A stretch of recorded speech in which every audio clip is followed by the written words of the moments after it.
They say it's hard to be poor, and I say it's harder to stay poor. The real pain in life doesn't come from lack.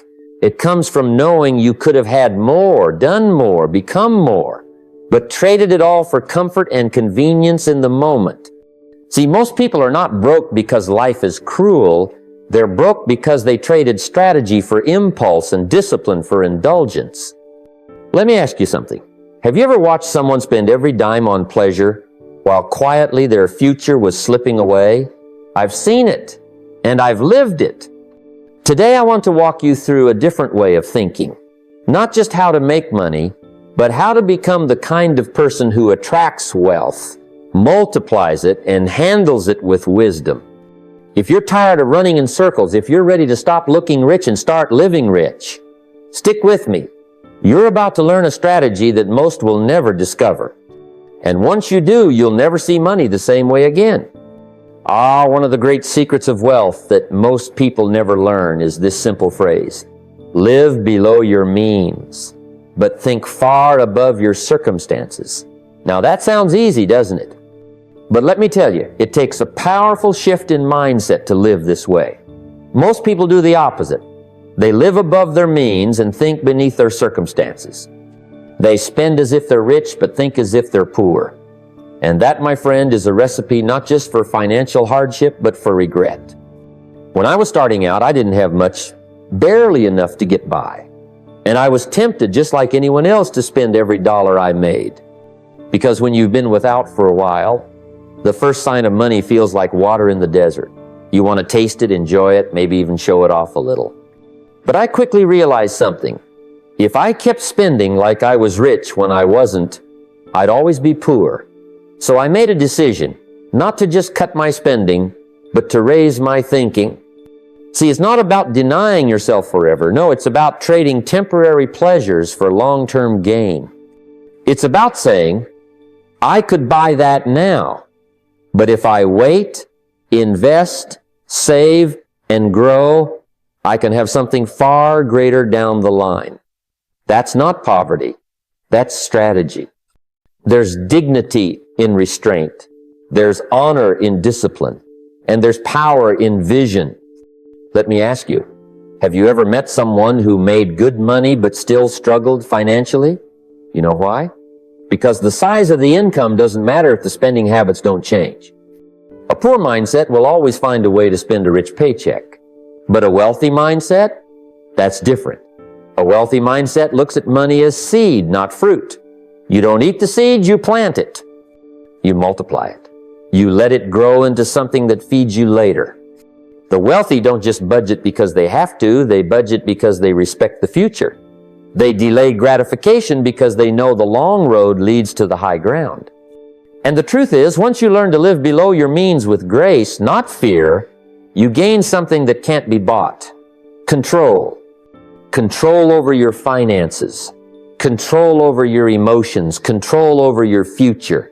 And in that control lies confidence. Not the flashy kind, but the quiet kind. The kind that comes from knowing you're building something solid, not just surviving another month. So if you want wealth, real wealth, the kind that lasts, you don't just need a bigger paycheck. You need a bigger philosophy. Start today. Spend a little less. Save a little more. And above all, never let your current condition limit your imagination. Because living below your means is not about living small, it's about preparing for something big. Let me tell you something that most people never realize in their lifetime. Multiplying money doesn't always start with making more, it starts with managing better. Everyone wants a raise, a promotion, a windfall, a big deal. But here's the truth that changed my life. It's not what you earn that makes you rich. It's what you keep and what you do with what you keep. You don't need more income. You need more wisdom. And that wisdom begins when you stop looking at money like water and start treating it like seed. In my early years, I thought the only solution to my problems was to make more. More hours, more effort, more hustle. But the problem wasn't my income, it was my habits. I had leaks in my financial bucket. I'd spend carelessly, upgrade unnecessarily, and call it rewarding myself. But you can't reward a broken system, it just makes the cracks bigger. So I began to look closely, very closely, at every dollar that came in and where it went. And I discovered something magical. I could multiply what I had without earning a penny more. First, I eliminated waste. I looked at impulse buys, interest payments, late fees, all the little termites that eat away at your foundation. I didn't need more income. I needed less leakage. Then I started to reinvest my profits, both financial and personal. A small business I had on the side, instead of spending the extra money, I put it back into the business. A tax refund? That didn't go to a new television. It went into books, courses, tools, anything that could increase my value. I stopped consuming and started cultivating. Now let's talk about one of the greatest multipliers on earth, time. Time and discipline are like quiet business partners. You don't see them working, but give them the right environment and they'll surprise you. When you invest $100 a month into a good account, nothing spectacular, just something consistent over time, that grows. And not just from the interest, but from the discipline it creates. Because when you learn to set something aside, regularly and faithfully, you're building more than a savings account. You're building a mindset. You see, most people are chasing financial miracles. But the real miracle is found in boring consistency. The real magic is in the money you don't touch, the dollars you redirect from quick pleasures to lasting gains. If you make $2,000 a month and spend $2,100, you're in trouble. If you make $2,000 and save $200, you're winning. It's not the size of the income, it's the strategy behind it. Let me give you a personal example. One of the best financial decisions I ever made was learning how to cook instead of eating out. Now that may sound simple, even small, but I saved hundreds each month. And that money, it went into books, seminars, investments. That one change compounded into new income, new habits, and new confidence. I didn't earn more. I simply used better what I already had. You can start right now. Look at your current income, not with frustration, but with curiosity. Where is the waste?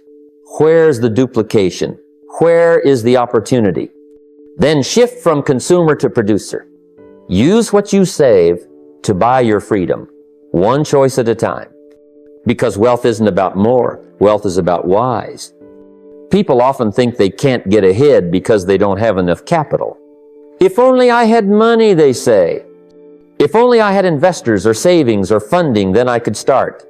But let me give you something even more valuable than money. It's called leverage. And real leverage doesn't begin with cash, it begins with creativity, with courage, with character. Leverage is what turns effort into results, and results into freedom. And you don't need money to get it, you just need to shift how you think about what you already have. When I started out, I didn't have a rich uncle or a bank account with 5 zeros.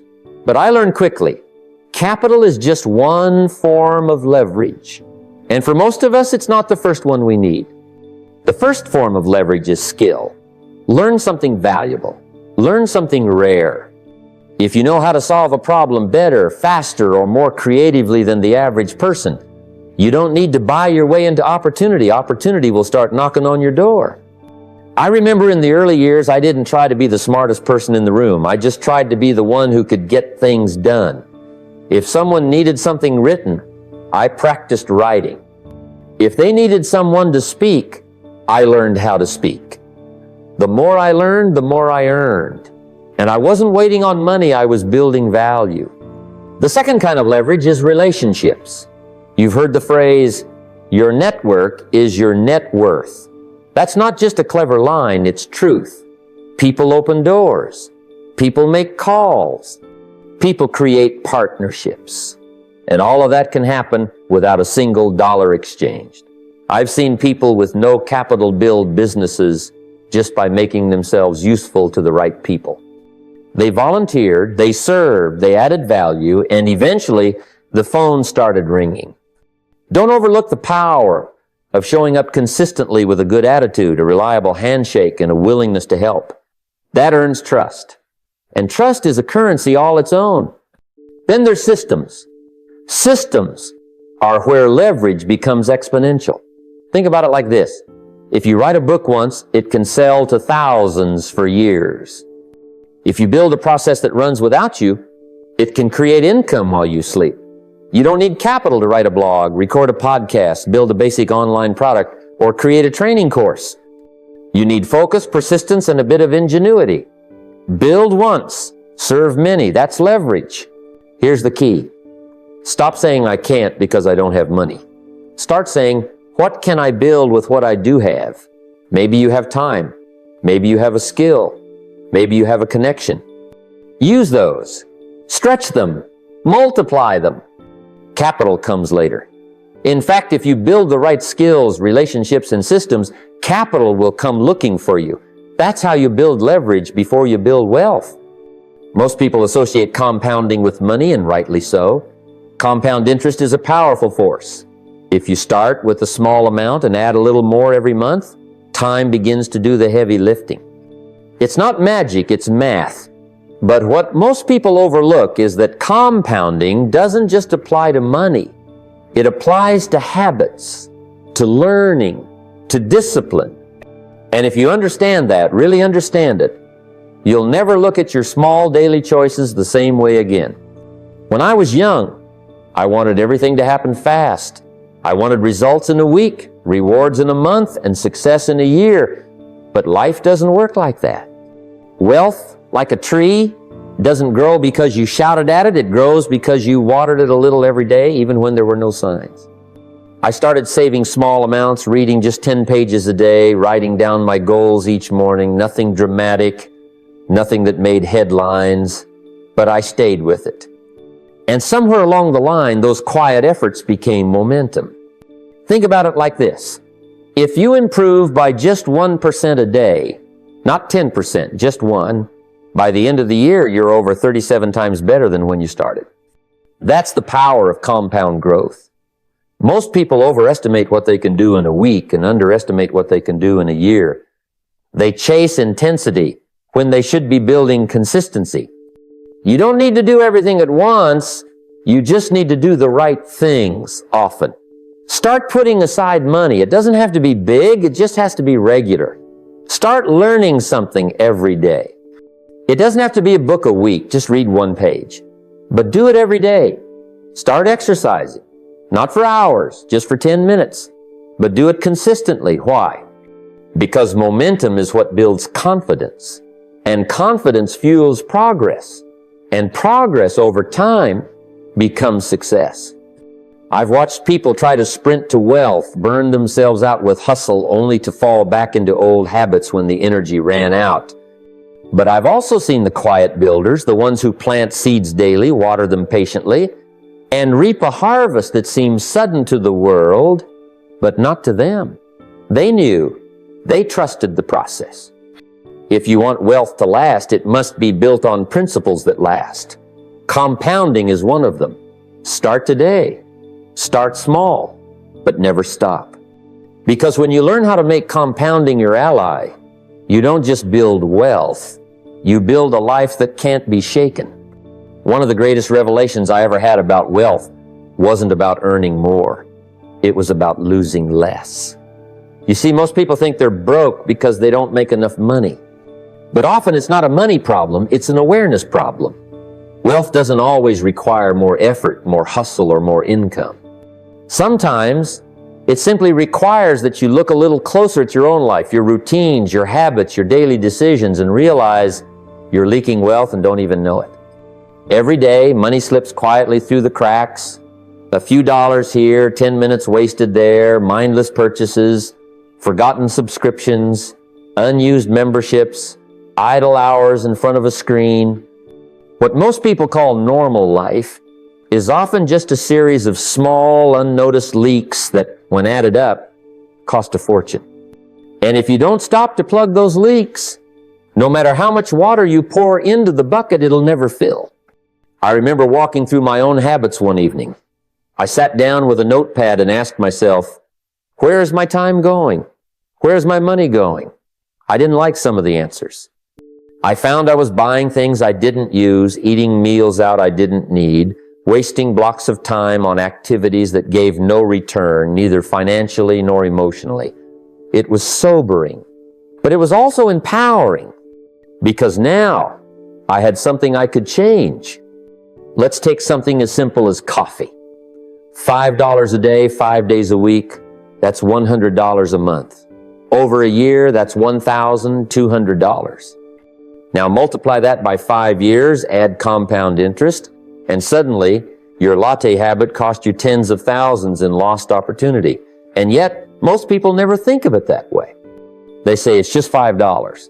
No, it's not. It's $5 plus the principal you lost, plus the discipline you didn't practice, plus the habit you reinforced. And that makes it expensive. Now let's talk about time. Most people say they don't have time to start a business, read a book, or invest in themselves. But look at their day, and you'll find hours lost to passive scrolling, to pointless entertainment, to conversations that go nowhere. I've said it before, time is money, but more than that, time is life. And when you waste time, you're trading your future for your present comfort. Wealth hides in plain sight, in the grocery list, in the morning routine, in the weekend plans. Want to find it? Start tracking. Track your spending for 30 days. Track your time for a week. Don't change anything at first. Just watch. You'll be amazed at what you discover. Awareness creates options, and options are the birthplace of wealth. Most people wait for a raise to improve their finances, but the smart ones realize the raise is already there. It's just hiding in the clutter. Clean up your financial house, tighten your schedule, and suddenly you've created capital from nothing. That's leverage. That's control. That's the first step to freedom. So before you chase more, honor what you already have. Steward it well. Pay attention to it. Because hidden in your routine is enough potential to change your life.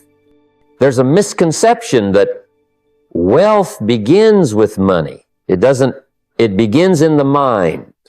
If you're waiting to become wealthy before you start thinking like the wealthy, you've already missed the first principle of prosperity. Wealth is not a condition you stumble upon. It's a mindset you adopt long before the money ever shows up. You don't grow into wealth accidentally. You grow into it deliberately by first shaping your thoughts, then your habits, and then your outcomes. When I was broke, I didn't think poor. I refused to. I started acting like a steward of abundance long before I had much to manage. I read what wealthy people read. I listened to how they spoke. I watched how they used their time. I studied their principles. And I began aligning my behavior with their disciplines. Not because I was trying to fake something, but because I understood that wealth flows to those who are prepared to handle it. If you're not already managing a little well, why would life trust you with more? Thinking like the wealthy means you become intentional with every area of your life. You stop blaming circumstances and you start taking ownership. The wealthy don't wait for things to happen, they prepare for them. They don't think in terms of cost, they think in terms of value. They don't spend to impress, they invest to increase. And if you're wise, you'll begin to train your mind in the same way. You can start with your language. Eliminate poverty speech. Words like, I can't afford, that's too expensive, or I'll never have that. Create emotional barriers that keep your mind small. Replace them with empowering questions like, how can I afford this? Or, what must I learn to create this result? Shift your vocabulary, and you'll start shifting your belief system. That's where the transformation begins. Then begin to treat your time as the wealthy do. They don't just work hard, they work smart. They don't confuse activity with productivity. They plan their days, prioritize their focus, and avoid distractions. If you're wasting 3 hours a day on meaningless tasks and calling yourself busy, you're thinking like the many, not the few. The wealthy understand that every moment is a seed that, when planted with purpose, will yield a harvest down the road. Also, think about how you handle your resources. Are you managing the $100 you have today like you would a $10,000 check? Because if you wouldn't be faithful with a little, chances are you won't be faithful with much. The habits you build at your current level are the habits that will follow you up the ladder or keep you from climbing it. Most of all, invest in yourself. That's what wealthy thinking looks like. The poor mindset says, I can't afford the book, the course, the seminar. The wealthy mindset says, I can't afford not to. The greatest asset you'll ever manage isn't real estate or stocks or even a business, it's you. So sharpen your skills, expand your knowledge, upgrade your environment. Surround yourself with people who challenge your thinking, not just your comfort. I learned early that you don't need a mansion to start behaving like someone who owns one. You don't need $1 million account to start building $1 million habits. You don't need applause to begin doing the right thing. What you need is vision paired with discipline.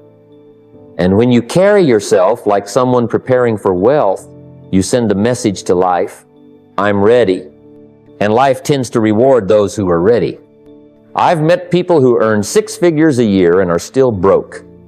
And I've met people with modest incomes who've quietly built financial independence.